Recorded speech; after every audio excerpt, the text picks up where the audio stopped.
Now, at yesterday's media briefing, Julius Malema made repeated references to the so-called SARS Rogue Unit, using this as the reason for his attack on Pravin Gordhan. He based much of his allegations on the Moses Kakane report.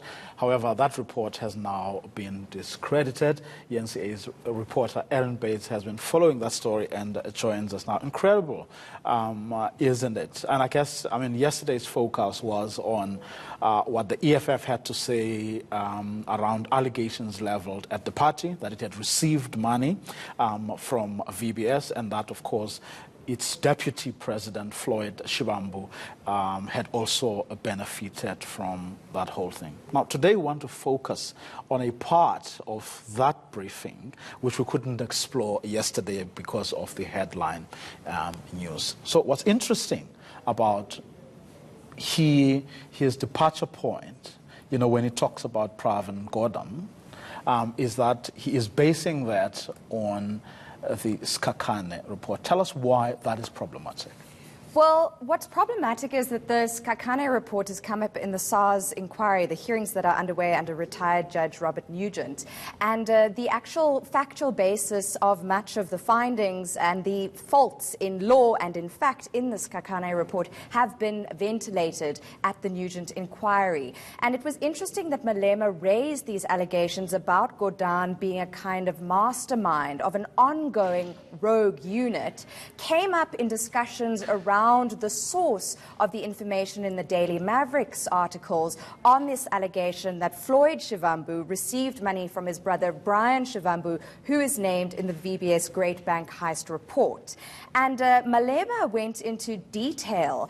He went to length to describe not only his pleasure at Tito Mbowene's appointment and warning Mboweni to be aware of Pravin Gordhan, but also his allegations that Pravin Gordhan is still involved in a so-called rogue unit. And it's like every time we try and put this rogue unit issue to bed, someone revives the whole rhetoric around it, and it haunts South African politics. So this, Vuyo, is some of what Malema had to say on that front. It's Pravin's group that is behind this. That's how Pravin survives. Yeah. He fights extremely dirty with information, and Pravin thinks we're scared of him. Pravin thinks that we don't know that the rogue unit is still in operation. Yeah. You must go and check Werksman's report. It says it has delegated BCPS to do the investigation, to do the forensic. Go and check who's working for BCPS. Go and check who is in the BCPS. They manipulate information. They are continuing with what they've done before. And the president must never allow Pravin to capture him. The president is going to commit extremely serious mistake because Pravin, working with the rogue unit, they continue to fight anyone else who doesn't shout their names. I know members of the rogue unit. The rogue unit existed. Leave what Sunday Times is saying, man. Leave it. I know what's happening in Sunday Times. Remind us again, Erin, of what has happened, what happened to the reports and the people who reported on the rogue unit, but also what has also happened to those people who were said to have been or who were members of the rogue unit. Well, what's interesting is that two of the journalists who were involved in the reportage on the so-called rogue unit at SARS have now been sort of disowned by the newspaper and other media companies. And the current editor of the Sunday Times said on the weekend, and has published an editorial, you could say, where he says that the newspaper was being manipulated for political ends at the time this series of reports were published.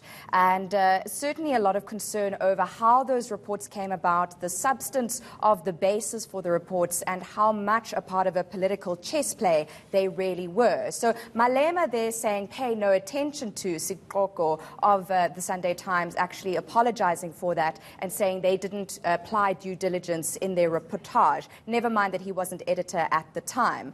But the Sikhakhane report, which Malema's used as the grounds for his continuing allegations about the Rogue Unit, has been to some degree discredited in terms of its findings. It was also used as the basis for Kroon's report. So Kroon, who appeared before the SARS inquiry at the end of last month, said that this unit had been unlawfully established based on what Sikhakhane, the advocate, had said, but then did a turnaround, a switcheroo at the inquiry and said, actually, no, I shouldn't have come to that finding. The way in which it was established was lawful. The concern remains, and even Nugent has said this in a provisional report to the President this week, is that while the establishment of this unit at SARS, which was a high-risk investigative unit, was lawful, that's Nugent's finding to date, he hasn't ruled out, this is Nugent to Ramaphosa, the possibility that some of their actions may have been unlawful. And we may well have to wait until the final report from Nugent in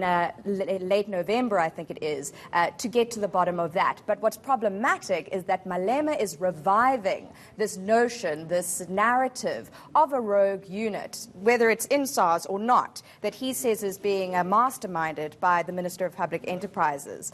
And interesting that the head of SARS today, speaking to our colleague Heidi Jokos, actually refuted any existence of a rogue unit in the Tax Revenue Service as we speak. And this is what he had to say.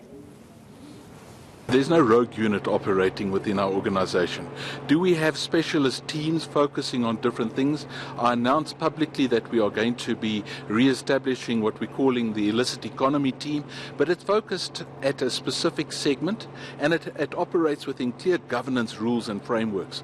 We're not about to do something rogue or in a fashion that is outside the scope of law. We don't have a rogue unit operating within our organization. Well, the acting commissioner saying there's no such, but of course, as you say, it was accepted that such a unit did exist and perhaps did cross the line a few times. Yes, we're going to have to see what the final findings of Nugent are when he files that report with Ramaphosa. But what has been established, what Kroon himself has said, what seems to be clear from what's before the President at this point is that the actual initiation of this high-risk investigative unit was lawful. What happened thereafter, Nugent will have to rule on when he makes his final summation to the President. Of course, we'll